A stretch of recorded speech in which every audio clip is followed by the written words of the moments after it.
Maria já está ao vivo comigo, então vamos lá. Então, ao vivo é prioridade para a gente aqui. Então, Maria Maciel está comigo nesse exato momento ao vivo, direto aí da CESAL, para falar com o secretário de Saúde do Estado de Alagoas e nos traz as informações sobre a questão do isolamento social. Maria Maciel, e você mais uma vez, boa noite.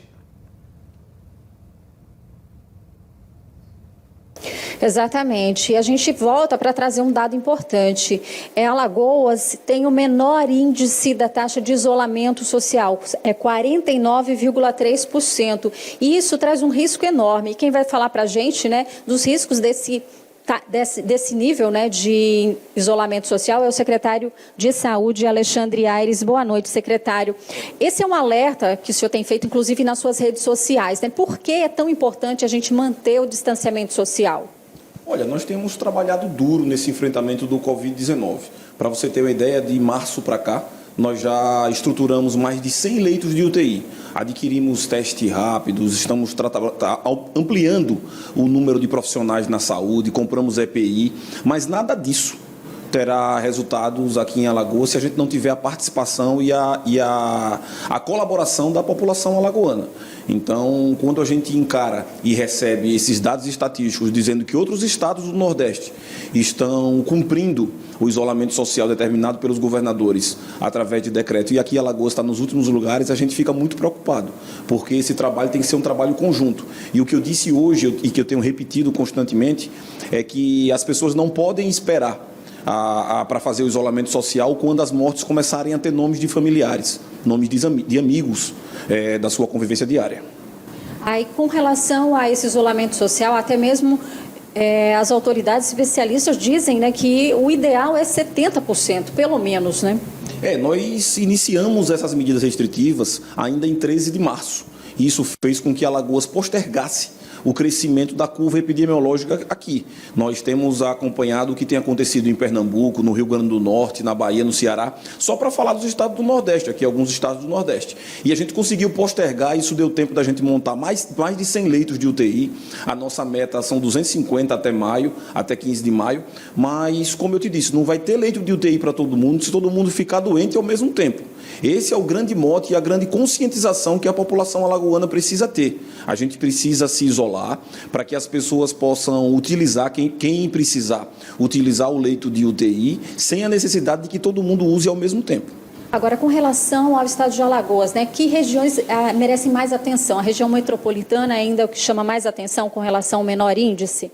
Sem dúvida, a região metropolitana tem trazido grande repercussão, alguns municípios no interior também. Hoje nós iniciamos as barreiras sanitárias, como Pernambuco está entrando em colapso, nós iremos restringir a entrada aqui em Alagoas, fiscalizando com termômetros, com técnicos de enfermagem, utilizando termômetros, com a Polícia Militar, fazendo uma forte barreira sanitária, para que a gente possa realmente proteger os nossos cidadãos aqui em nosso estado. Mas, para isso, a nossa população precisa entender a importância. Eu tenho conversado com muita gente, Maria, todos os dias, e as pessoas ainda não estão acreditando na seriedade do Covid-19.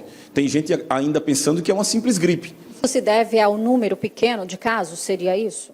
Olha, o número pequeno de casos ele é decorrente do nosso trabalho desde março, quando a gente, ao lado do governador, conseguiu impor e implementar essas medidas restritivas. Mas a ampliação dos casos, ela está de encontro, e ela vai realmente de encontro à quantidade de pessoas circulando nas ruas, porque o crescimento é exponencial.